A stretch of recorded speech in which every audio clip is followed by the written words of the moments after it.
আসসালামু আলাইকুম ট্যাগ19 আরও একটি নতুন ভিডিওতে আপনাকে স্বাগতম। আপনারা ভিডিওর থাম্বনেইলে লেখাতে যে ফন্টটি দেখেছেন এই ফন্ট নিয়ে অনেকের রয়েছে নানান প্রশ্ন।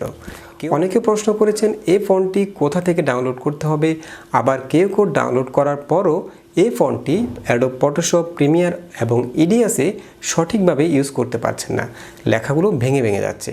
তো এই সব সমস্যার সমাধান নিয়ে আজকে আমাদের এই ভিডিওটি। তো আশা করি ভিডিওটি শেষ অবধি মনোযোগ সহকারে দেখবেন এবং আপনি যদি আমাদের চ্যানেলে নতুন হয়ে থাকেন তাহলে চ্যানেলটি সাবস্ক্রাইব করে রাখবেন। আরেকটা কথা বলে রাখি, এখন থেকে আমাদের সবগুলো ভিডিও আমাদের ফেসবুক পেজ ট্যাগ19 আপলোড করা হচ্ছে। আপনার যদি একটি ফেসবুক অ্যাকাউন্ট থেকে থাকে তাহলে আমাদের ফেসবুক পেজটি ফলো করে রাখবেন। আমাদের Facebook page link video description বক্সে দেওয়া আছে, সেখান থেকে আপনারা সিম্পলি আমাদের ফেসবুকে চলে যেতে পারবেন। তো চলুন ভিডিওটি শুরু করা যাক।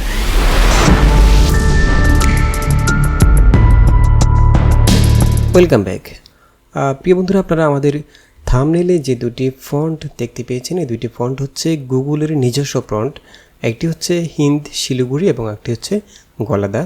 তো আজকে আমরা দেখব এই ফন্টগুলো কীভাবে ডাউনলোড করবেন এবং এই ফন্টগুলো দিয়ে আপনি ফটোশপ, প্রিমিয়ার এবং ইডিয়াসে কীভাবে সঠিকভাবে কাজ করবেন।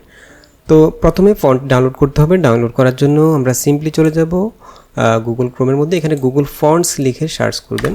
ফন্টস লিখে সার্চ করলে আপনারা গুগল ফন্টের যে সাইটটা সেটা দেখতে পাবেন। এখানে fonts.google.com, এখান থেকে জাস্ট এই ওয়েবসাইটে প্রবেশ করবেন। এখানে গুগলের যতগুলো নিজস্ব ফন্ট রয়েছে সবগুলো দেখতে পাবেন। তো এখান থেকে আপনারা জাস্ট ফিল্টার করে নেবেন। এখানে ল্যাঙ্গুয়েজে ক্লিক করে এখান থেকে বেঙ্গলি করে দেবেন, তাহলে এখানে বাংলা যতগুলো ফন্ট আছে সবগুলো এখানে শো করবে। তো আমরা যে দুটি ফন্টের কথা বলেছিলাম, একটি হচ্ছে হিন্দ শিলিগুড়ি এবং একটি হচ্ছে গালাদা। তো আমি প্রথমে হিন্দ শিলিগুড়ি ফন্টটা ডাউনলোড করব। তো আমি জাস্ট হিন্দ শিলিগুড়ি ফন্টের মধ্যে ক্লিক করলাম এবং ক্লিক করলে এখানে দেখুন এই ফন্টটা নর্মালি কেমন দেখাবে এবং বোল্ড অবস্থায় কেমন দেখাবে, অর্থাৎ এই ফন্টের কতগুলো এই স্টাইল রয়েছে সবগুলো এখানে শো করবে। দেন এটাকে আমরা ডাউনলোড করব। ডাউনলোড করার জন্য ডাউনলোড ফ্যামিলি এখানে ক্লিক করবেন। এখানে ক্লিক করলে ফন্টটি জিপ ফাইল আকারে এখানে ডাউনলোড হয়ে যাবে। দেন আমরা একটু ব্যাগে যাচ্ছি। এখান থেকে আমরা গালাদা যে ফন্টটি সেটাও ডাউনলোড করব। আমি জাস্ট এখানে ক্লিক করলাম। ক্লিক করার পর এখান থেকে জাস্ট ডাউনলোড ফ্যামিলি। তো অনেকেই এই ফন্টটি আসলে যে গুগলের ফন্ট সেটা অনেকেই জানে না। না জেনে ওরা বিভিন্ন থার্ড পার্টির যেসব ওয়েবসাইট আছে সেখান থেকে ফন্টটি ডাউনলোড করতে যায়, যে কারণে আরও বিভিন্ন ধরনের সমস্যার সম্মুখীন হয়। তো আপনারা এটা গুগল থেকে ডাউনলোড করবেন। দেন আমরা এখানে দুটি ফন্ট ডাউনলোড অলরেডি করে ফেলেছি। তো আমরা এই দুটি ফন্টকে এখন ইনস্টল করব। আমি এখান থেকে যে ফোল্ডারে ডাউনলোড হলো সেই ফোল্ডারে চলে গেলাম। দেন এখান থেকে এগুলোকে আমি জাস্ট এক্সট্রাক্ট করে নেব। ওকে, তো আমি জাস্ট হিন্দ শিলিগুড়ি যে ফন্টটা সেটার মধ্যে আমি সবগুলো ফাইলকে একসাথে সিলেক্ট করে জাস্ট রাইট বাটন ক্লিক করে এখান থেকে ইনস্টলে ক্লিক করলাম। ওকে, ইনস্টল হয়ে গেল।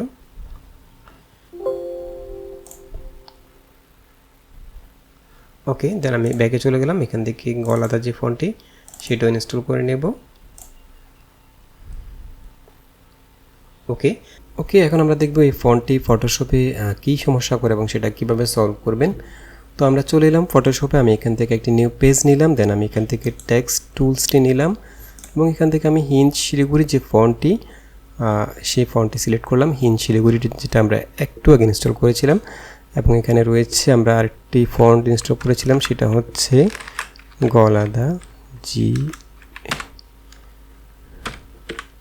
এই তো দুটি রয়েছে। তো আমরা প্রথমে হিন্দ শিলিগুড়িটা দেখব। দুটি ফন্ট একই রকম, একটি সলভ হলে আরেকটি সলভ হয়ে যাবে। আমি এখান থেকে হিন্দ শিলিগুড়ি বোল্ড এই ফন্টটি নিলাম। দেন আমি যদি এখানে লিখি হচ্ছে, আর এটা হচ্ছে ইউনিকোড ফন্ট, তো অবশ্যই এখান থেকে ইউনিকোড করে দেবেন, অর্থাৎ কিবোর্ডে Ctrl+Alt+B প্রেস করলে এখান থেকে ইউনিকোড হয়ে যাবে। দেন এখান থেকে আমরা যদি কিছু টাইপ করি, আমি এখানে লিখব হচ্ছে বাংলা ফন্ট। এই দেখুন আমরা এখানে বাংলা ফন্ট লিখলাম, বাট এখানে সংযুক্ত যে শব্দটা সেটা এখানে সংযুক্ত হচ্ছে না এবং অনেক ক্ষেত্রে আকার এগুলো সমস্যা করে, অর্থাৎ লেখাটা ঠিকভাবে হয় না, ভেঙে যায় এবং সংযুক্ত শব্দগুলো ঠিকভাবে হয় না। তো এই সমস্যা সলভ করার জন্য আপনারা সিম্পলি এখান থেকে চলে যাবেন হচ্ছে এডিট অপশানে। এখান থেকে একদম নিচে প্রিফারেন্স অপশান, এখান থেকে চলে যাবেন টাইপ অপশানে। এখানে টাইপ অপশানে চলে যাবেন। দেন এখানে একদম ডান পাশে খেয়াল করুন চুজ টেক্সট ইঞ্জিন অপশান, এখানে রয়েছে ইস্ট এশিয়ান। এখান থেকে আপনারা middle eastern and south Asian এই অপশানটাকে জাস্ট চুজ করে দেবেন। দেন এখান থেকে ওকেতে ক্লিক করবেন। এখন যদি আমরা এই পেজটাকে ক্লোজ করি, কন্ট্রোল ডাব্লিউ দিয়ে আমি ক্লোজ করলাম। দেন আমরা এখান থেকে আরেকটি নিউ পেজ নিলাম। ওকে, এখন আমরা টাইপ করব। এখান থেকে টেক্সট টুলস নিলাম। এখানে আমরা যদি এখন টাইপ করি বাংলা ফন্ট, এই দেখুন এখন আর কোনো সমস্যা করবে না। অবশ্যই এখানে ফন্টটা সিলেক্ট করে রাখবেন হিন্দ শিলিগুড়ি, যদি হিন্দ শিলিগুড়ি আপনি ইউজ করতে চান, আর যদি গলাদা ইউজ করতে চান তাহলে এখান থেকে গলাদা সিলেক্ট করবেন এবং এখানে ইউনিকোড অপশনটা বিজয় বায়ানের মধ্যে ইউনিকোডটা দিয়ে দিবেন।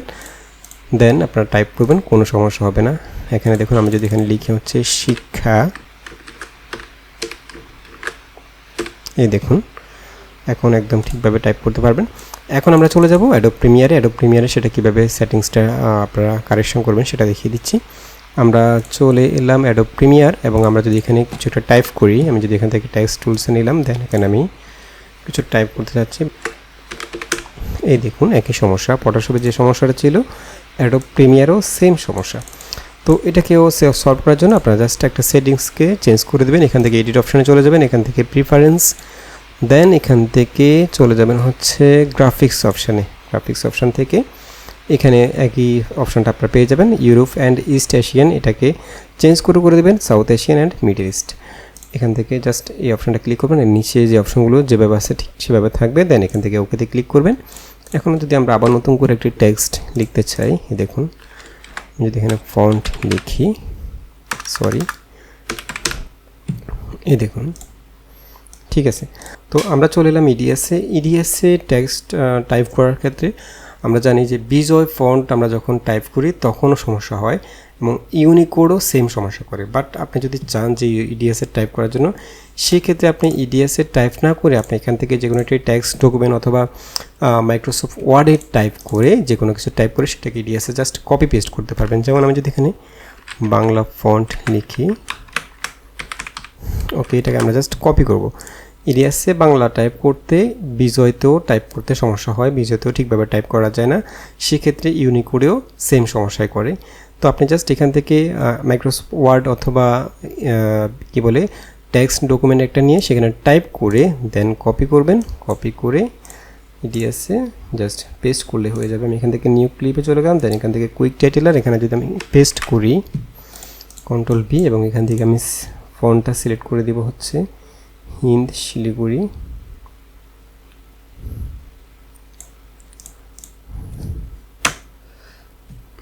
এই তো হিন্দ শিলিগুড়ি বোল্ডটা নিয়ে এলাম আমি, এই দেখুন। তো ইডিএসের বেলা আপনাকে অন্য কোনো সফটওয়্যারে টাইপ করে সেটা কপি করে এখানে জাস্ট পেস্ট করতে হবে, তাহলে সমস্যা হবে না। তো বন্ধুরা আশা করি বুঝতে পেরেছেন এই দুটি ফন্ট কীভাবে, এই দুটি ফন্ট কিন্তু আসলেই খুবই জনপ্রিয় ফন্ট, বর্তমানে প্রায় সবাই ইউজ করে এই দুটি ফন্ট। তো অনেকেই যারা জানে না তাদের জন্য এই ভিডিওটি।